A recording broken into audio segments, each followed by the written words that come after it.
Welcome back to NewsMakers. We are with Christchurch Mayoral candidates for a bit of a free-rolling discussion on topical issues. Just to throw a few other topics in the ring, some candidates are keen for Christchurch to pursue World Heritage status, UN-listed status for our Gothic revival buildings. How important is heritage to you, particularly when we've got this new earthquake strengthening requirement for the owners of damaged older buildings of 67%.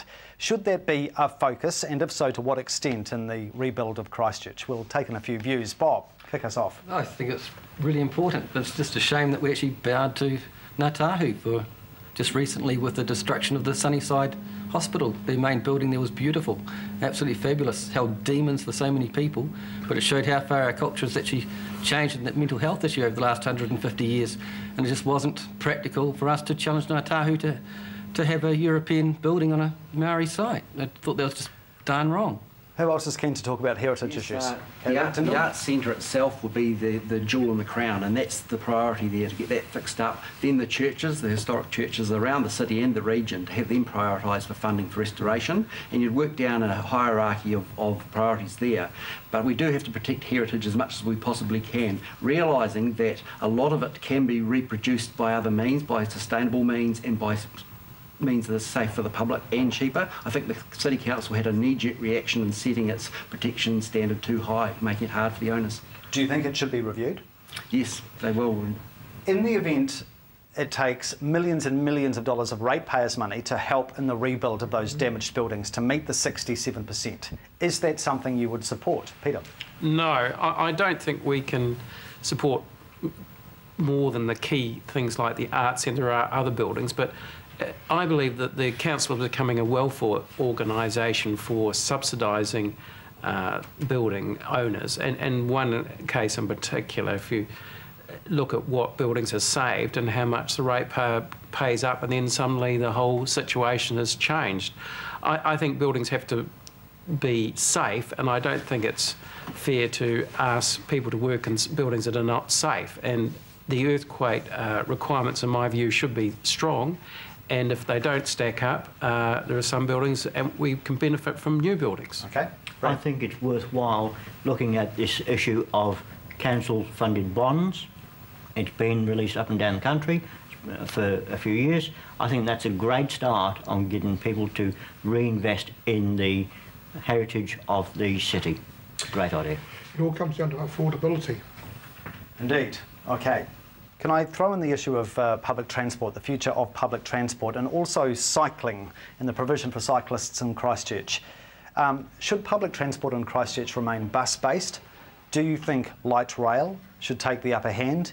And what, if anything, should be done to enhance the provision for cycling in Christchurch? Kieran? Well, I'm personally an avid cyclist and an avid walker, and I'd like to see the city construct a safe cycling network, and I'd like to see the centre of the city between like Gloucester, Lichfield, Cambridge Terrace and Manchester Street to become a pedestrian priority zone. So this would improve the interaction between the cars and the cyclists and the walkers in the city and also outside of the city. And I think that we could route the buses around that area so that this could be just a place for people. I think the big problem really, Mike, is that people are so used and in love with their motor vehicles. Getting them out of that is going to be a major job first.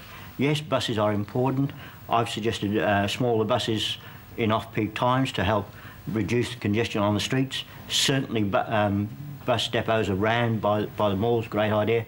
Light rail, further down the track. Mike, this is going to test us as we move into a more contemporary society where low carbon is going to be driving a lot of this. I'm a fan of steel wheel, but we've got to make the progressive move towards that, and I propose that we should be using smarter buses, using guideway technology. It allows our buses to use thinner corridors, as it were, and us to build our arteries up throughout the city. Thus we get the rating base and the infrastructure around that, and then we can steel wheel that at a later date. But we've got really good resources for urban planning in both Lincoln and Canterbury University, and we should be making better use of some of the design capabilities and analysis of what we should be deploying in our city. We haven't had a robust discussion around this, and it's something that the mayoral debate could better inform us. Well, I don't want to be having this conversation in another 3 years' time, and we've got nowhere. This is a great opportunity to have it. Well, the trams are a great distraction. The amount of money spent on putting tram tracks around is quite ridiculous. And if you look at the money costing for bus lanes, you could actually provide free bus travel for people than waste all this money on building a train set. The earthquake's removal of some surplus commercial space in the city is an opportunity for more green space, more room for walkers and cyclists. But the issue is that the transport must be sustainable, and I support smaller vehicles. But we've got the bus lanes, light rail is a long way off if we ever need it. All right, just a very quick comment on rates, the affordability of rates. Obviously, the earthquake has thrown a bit of a spanner in the works here. Truly. Some candidates are pledging to keep rates at or below the rate of inflation. Is that tenable in this environment? We don't even know what the impact of our earthquake damage is going to have on our rates into the future. We should and deserve to have that information while there's an election going on. There's no reason why we couldn't pull some good figures out of what we do know here and now. Okay. And I think without that information, we really are just speculating. Any other comments? Just very quickly, I mean... The situation is that the government offers Auckland money, and I haven't seen the same sort of generosity to Christchurch. If we have more money coming in from the government, that means the council has to take on less debt. And if we have less debt to take on, we can have cheaper rates. But if we have cheaper rates by increasing our debt long term, that's a big burden on future generations. All right, Kayne.